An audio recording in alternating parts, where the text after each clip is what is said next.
Personal notice. Danger's my stock and trade. If the job's too tough for you to handle, you got a job for me, George Valentine. Write full details.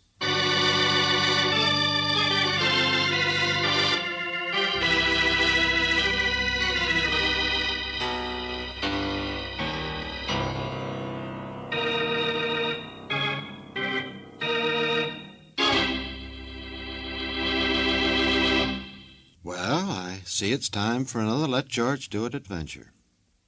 Now, this story has to do with a worrywart by the name of Shorty McGowan, who runs a pub over on the east side. Shorty's the type of fella who, if he hasn't got a problem, he goes out and finds one. Right now, he's just returned from a most successful hunting trip. And boy, has he got a beaut.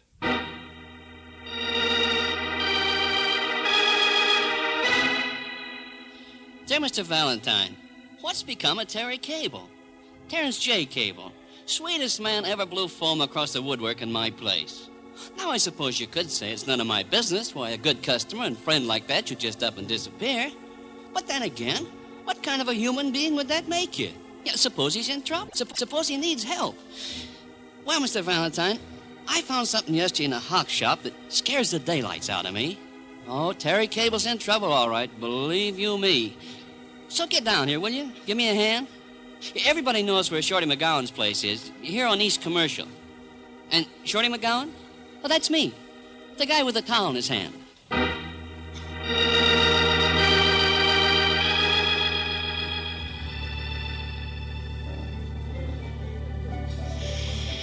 Watch? Just a watch? Yeah, Terry's watch. Here it is. And that's what you found in the hock shop, huh? You know those ones down by the railroad station? Well, I was coming back from Mayville yesterday. Took a couple days' rest, and walking along the street, this thing in the window just up and hit me in the eye. Terry's watch, I said. That's Terry's. Let's see. Terrence J. Cable, first place, 100-yard dash, Tri-State Conference, 1927. Sure, yeah, that's how I knew. He liked to show it off. Something he won in high school. You knew him since high school? No, just the last year or so. But he come in all the time, know what I mean? He had a philosophical turn like I do. I tell you, he's the sweetest. Okay, but just out of curiosity, how'd you get the watch out of the hock shop without a ticket? Well, it hadn't been claimed. That's what I mean. I just bought it. Uh-huh. So it must have been hocked at least 30, or is it 60 days ago? Wait a minute. Why does just finding his watch in a hock shop mean that he's in danger? I don't understand. In the first place, young lady, he wouldn't hock that watch. He wasn't the type. In the second place, he's not the type to just walk out of here 6 months ago and never come back without saying goodbye, you know what I mean? And in the third place, or fourth, whichever it is, Terry Cable was expecting a check. A big check. More. 50,000, he said. Okay, so what? Check from where? Well, how should I know? Rich Uncle Dudley, maybe? Uncle Sam? Search me. But a man wouldn't disappear without waiting to get it, would he? And only if he got it, then why hock the watch? See what I mean? Yeah, I see what you mean. Maybe see why you're so interested in finding him, too. Oh, no, you don't. Not me. No, I'm more one of them ultras, you understand? Yeah, to me, he's just a fellow human being. I'm no more interested in his money than I was in his gun. His gun? Oh, this gets better all the time. Oh, sure. He had a gun, all right. Yeah, I saw it once when he dropped something out of his pocket. Don't ask me why. A fella's got a gun, you don't ask questions. That's what I always figured. Very considerate. Shorty, tell me some more about this Cable, where he lived, his family. Now, listen. It might be something, but it might not. Don't you understand? I tried to ask him questions like that once in a while, but he'd just laugh and go on talking about the baseball games or religious aspects, things of that type. You see, I don't even know where he lived or who his other friends were. All I know is, for a while, he had a job over at Fat Williams' warehouse, a load checker. Fat Williams? And also, I know this is the kind of neighborhood when things happen, you don't meddle. Me, I'm staying out of it. Only, what's become of him? It's driving me nuts. What's become of Terry Cable?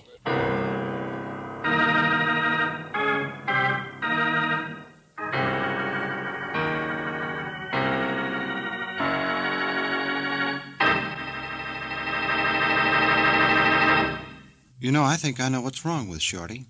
His needle is stuck. But George will figure that out sooner or later. And while he does, let's take a minute for this. Now let's get back to the old question. What's become of Terry Cable? Cable? Never heard of him. They call you Fat Williams, don't they? Call me a lot of things, so what?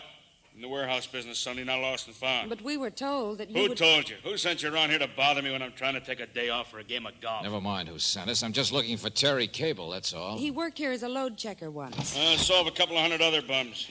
See out that window there? Don't see any streets for 3 blocks, do you? All warehouse, all mine. Got a keg of nails, I'll store it. Sure. Got a hot car, you'll store that. What's that? Oh, I've heard your name before, that's all. Just take it easy. Sonny, I thought you wanted help, not a button through your collarbone. Skip it, I said. Your place burned down here about a year ago, didn't it? I didn't realize you were still around, that's all. You mean you wanted me to know you were a real hep character? So any information I got, I better give you. Oh, these eager beavers. I can pester your employees to find out about Cable. But it'd be so much easier to get information by just saying please. Now there, see?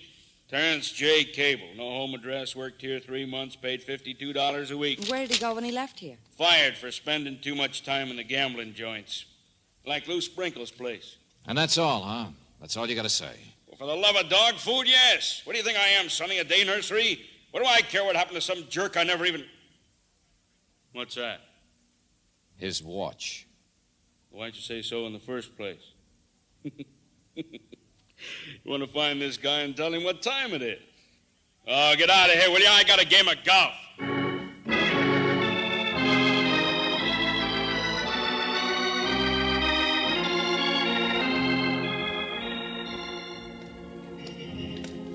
Sprinkle. Lou Sprinkle. Well, this is about where I thought his gambling joint was, but... Yeah. It's all new construction. Anyway, George, how would a man who earned $52 a week be able to afford such gambling? Oh, I don't know, Angel. This Terry Cable doesn't sound like a very straight character so far, does he? No. Carried a gun, expected some big money, fired from one job that we know of. You know, I'm not even sure why we're looking for him. Well, we're not going to find him behind a board fence, Angel. You're just as curious as I am why Shorty thinks it's important to find this. Oh. Hello. Admiring the building? Going to be nice, isn't it? Good lines. Yeah, it is. You work on it? No, just watching. Watch every day. Going to be 115 offices in that building, mister, and all mine, every one of the mine. Yes, sir, I own it. Oh, well, congratulations. Wait a minute. You must know this neighborhood, huh? Sure do. Been located here 15 years. B.B. Manx is my name, in case you're looking for a place to get situated. Good transportation here, you know. Central heating, each office. Oh, no. I'm just looking for a joint. A joint? Well, Lou Sprinkle had a gambling place around here. Him, sure. He's got a new place across town. Real fancy, they tell me.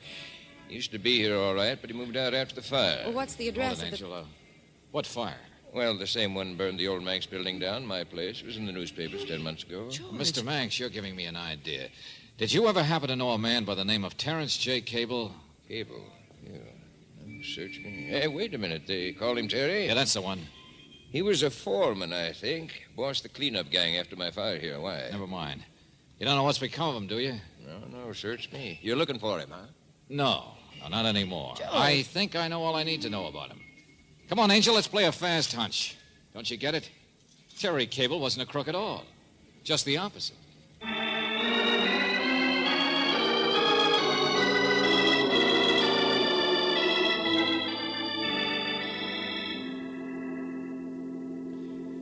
Yes, Mr. Valentine. Terrence Cable has been with us for years. Fire insurance underwriters. George, you're right. Yeah, every place I looked, I seemed to run into a fire.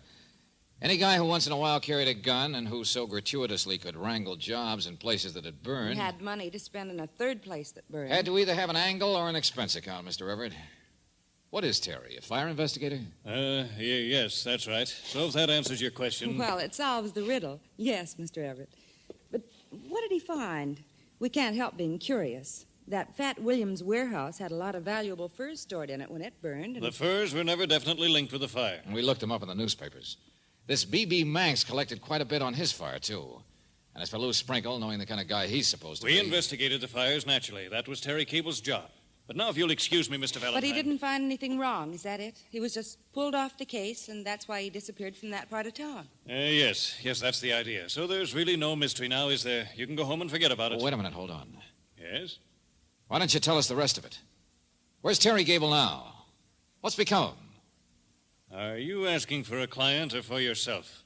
Well, what difference would that make? Mr. Valentine, it wouldn't make any difference one way or another. You see, Terry doesn't work for us anymore. I really haven't the slightest idea where you could find him. Oh, you mean you won't tell me? Or you don't want me to look? I mean those cases are closed. Besides, Cable doesn't have anything to do with investigations anymore, so what business is it of yours? But he disappeared so quickly. We thought... Well, I don't know what became of him. Left town, I think. Now, really, Mr. Valentine... You're lying, friend. But okay, if that's the way you want it. But I'll be back. What?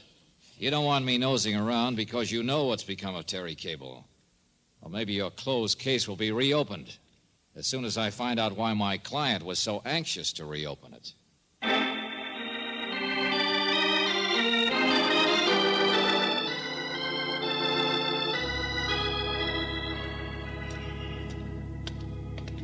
George, I still don't understand Brooksy, why... that- it's simple. Look, don't you see why the insurance companies would want to protect their own good name? But what did Terry Cable have to do with Angel, their... now look, think back. It's all there. The kind of a guy Cable was, what he did, and why he disappeared. Hey, Shorty! No customers. Out and back, I guess. Hey, Shorty! George. Yeah, Brooksy. I guess the explanation of Terry Cable will have to wait a while. The guy who hired us seems to be dead.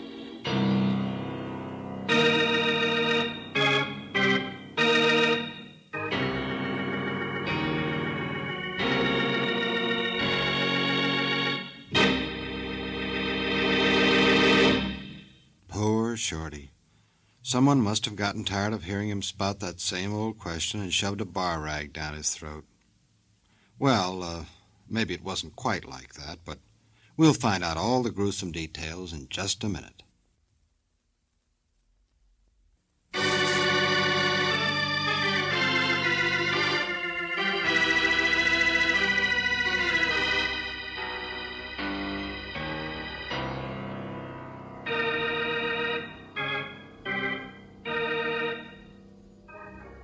And now, back to George Valentine.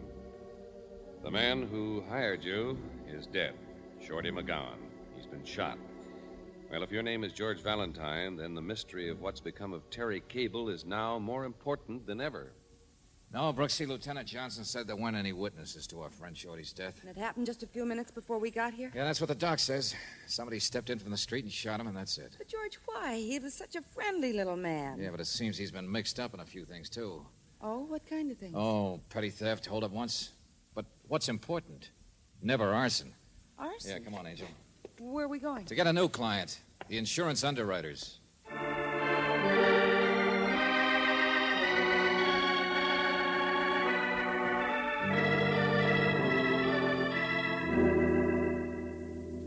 All right, you're hired. I thought I would be. Only you understand, I'd just as soon the police Sure, didn't- sure. Protect your office's reputation. I understand, Mr. Everett. I'm rather new here. I'm only pinch hitting for the regular man who runs this office, and But what do you have to hide? Brooksy, Terry Cable worked for this office. He was a bonded, trusted employee. He was in charge of investigating all those fires. Yeah, worked hard, I guess. Got jobs with the guys whose buildings had burned. We and- thought he had to do it that way. There wasn't any superficial evidence of fire setting.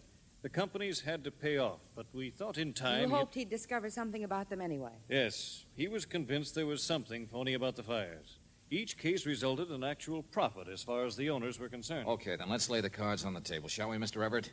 Terry Cable found some new evidence and then disappeared with it, right? Yes, He was bought off. I'm afraid so. There was plenty of proof that he left town all right, and to show that he had destroyed his own investigation records. Some of the best men in the country have worked on it without finding But it. he left of his own free will. There wasn't any force. That's right, Miss Brooks. Here, this is the only concrete thing we turned up. B.B. Manx. Huh? The day before Cable disappeared, this man Manx drew $12,500 out of the bank, in cash. Nothing we can do about it because we can't prove how he spent it. But neither can he. Cash to pay off Terry Cable. But now that there's been a murder, maybe you can legally force Mr. Manx I to... called him before you came back just now. Mr. Manx seems to have disappeared, too. Oh, yeah, sure. He looked like the type. Play it safe. You might try looking for No, him. no, but- skip it. I've got a different way to figure out what happened a long time ago. And maybe why Shorty was murdered today. Yeah, I'm going to throw a few dice at a gambler named Lou Sprinkle.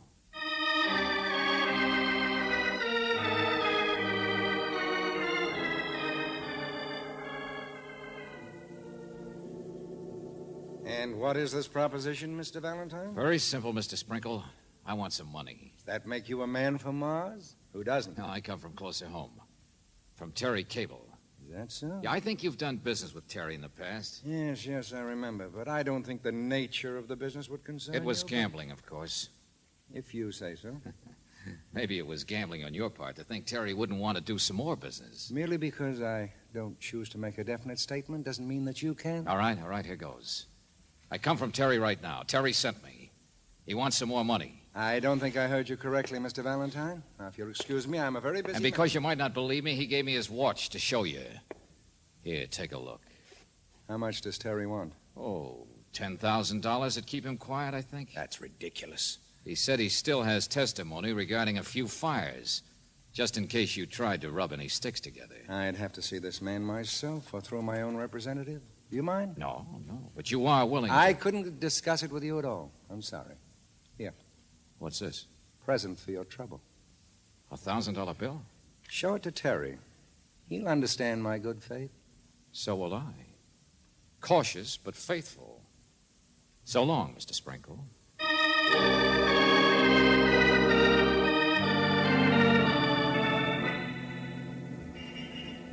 George, what did you find? Made money in a hurry, Angel. I know, The but hock what- shops are the next stop. Down by the railroad station, remember? Brooksy, what I may have found is the answer to this case.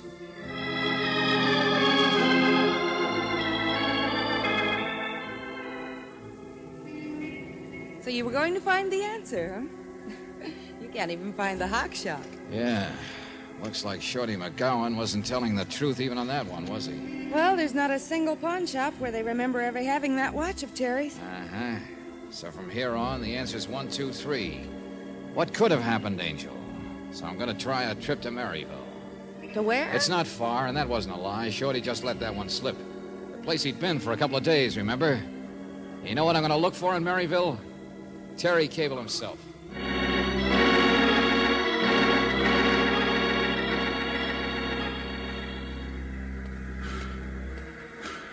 Hey there, Mr. Valentine. Yeah, right here. My name's Duncan. Chief of Police asked me to meet you. Thought you might be driving. No. The train's a couple of hours faster. Only maybe you figure in this kind of a case, speed isn't important. Well, I wouldn't say that. Of course, we do things a little differently out here. Let me have your bag there. Okay, thanks. Did you get the description? Oh, yes. We got that all right. Miss Brooks phoned it up. They sent the wire photo fingerprints and all that fancy sort of stuff, but you see, we really haven't gotten around to your case yet. Yeah, well, as soon as you do. We're a little understaffed here, and we've been pretty busy with something else. Here's the car up here. Okay. You figure this Terry Cable may be living around here. Well, it's not such a long shot. A man named Shorty McGowan apparently came up here and then returned with Terry's watch. Of course, that doesn't mean Terry would still be using his same name or anything. Yes, I understand all that. Do you? Not quite sure I do.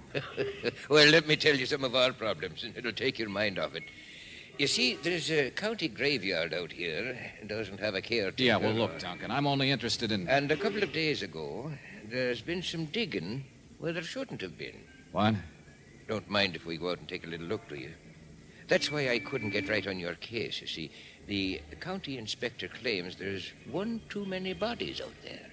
Since when? See, I thought you might be interested. It's nothing recent. In fact, it's since maybe 6 months ago. About the time Cable disappeared. Now, I guess you don't mind a little side trip, do you?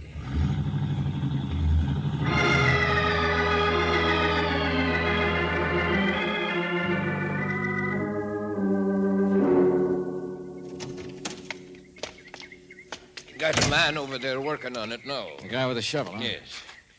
You see, what happened was somebody noticed the earth had been turned up since the last rain. Only when we take a look, it wasn't a new body thrown in. It was just an old one. It had been put there 3 months ago. How do you know it was originally put there about the same time Cable disappeared? Well, that's the easiest time to do it, isn't it? Not a bad way to get rid of a body. Just add him in when the grave is fresh. I mean, the time to do it was exactly 6 months. All right. Only let's get rid of that guy with the shovel quick, huh? Why, it's getting dark. I want to get back to supper. No, listen to me. The extra body, if it's Terry Cable, was put in there months ago, right?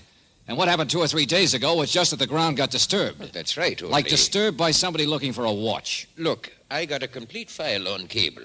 Now, the thing for us to do, if we want to identify him once and for all, is to get him out No, of no. here. Get that workman of yours out of here. I don't catch you. Look, I told you the train's a lot faster than a car, so it's getting dark. That's all the better. The thing for us to do, friend, is miss our supper. Why? Because maybe I got here first. Okay, so here I'll be, digging.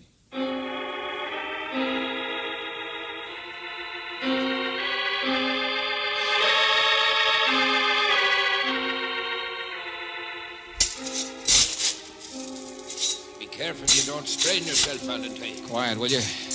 You're just supposed to be watching. You know, I watched a digging scene once in Hamlet. That's by Shakespeare. You don't say. The gravedigger, he worked just about as slow as you do. Come across a skull, as I remember, just when... Hey, shh, wait a minute. Automobile. Yeah, but no headlights. What do you know? You sure make a pretty target out there in the moonlight. You sure make lousy jokes sitting there in that... Oh, hold it. Automobile stopped. Yeah, somebody's getting out. Okay, stay out of sight and wish me luck, friend. All right. Back to work. Hey! Hey, you! Yeah? Come here. Who is it? Valentine, come here. Oh, you know me, huh? Been watching me all day, I guess, the way you watch Shorty. How'd you get out here? Oh, don't worry, I'm alone. I saw the body, though. Yeah, it's Terry Cable, all right. Pretty neat place to get rid of him 6 months ago. So neat you didn't even have to bother to take his watch. What Shorty did, he finally figured it out, didn't he, huh? Came up here, found Terry's body and the watch.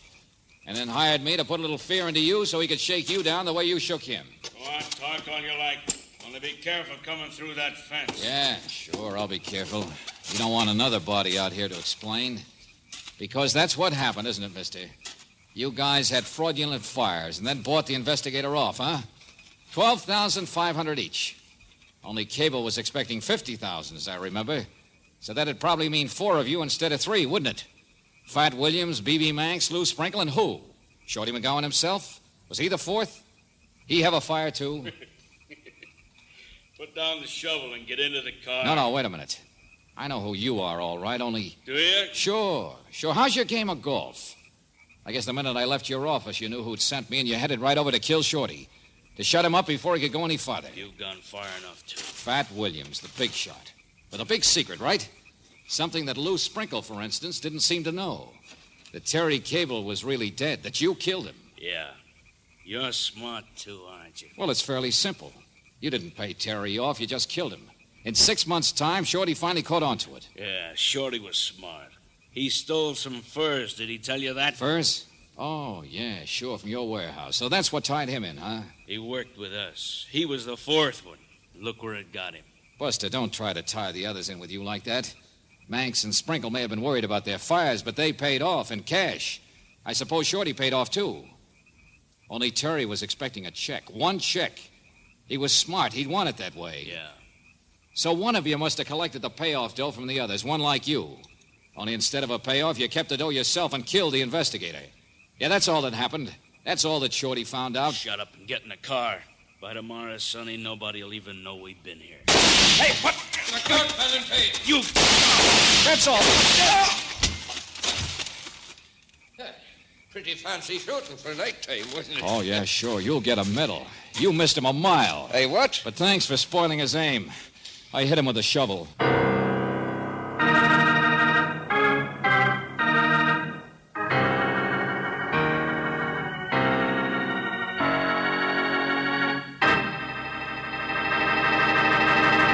Now there's irony for you. The great George Valentine saved by a spade. Get it? Spade? Sam Spade? Okay, sue me. But first give a listen to this.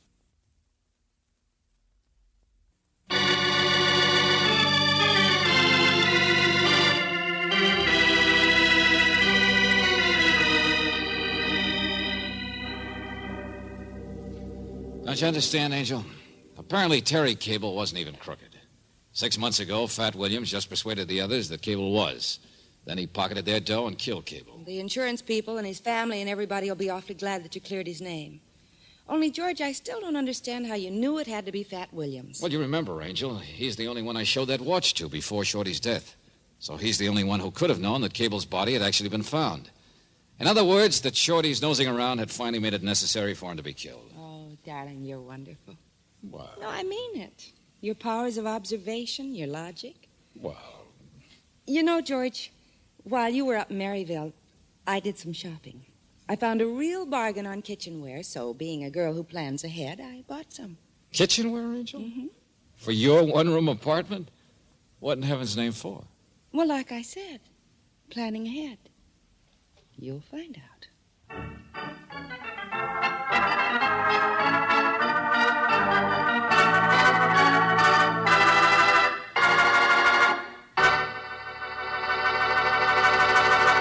You have just heard What Became of Terry Cable, another Let George Do It adventure. Robert Bailey was starred as George Valentine, with Virginia Gregg as Brooksy. David Victor and Jackson Gillis wrote the story, and the music was by Eddie Dunstetter. Now this is yours truly inviting you to another visit with Valentine, when you will again hear what happens when you let George do it.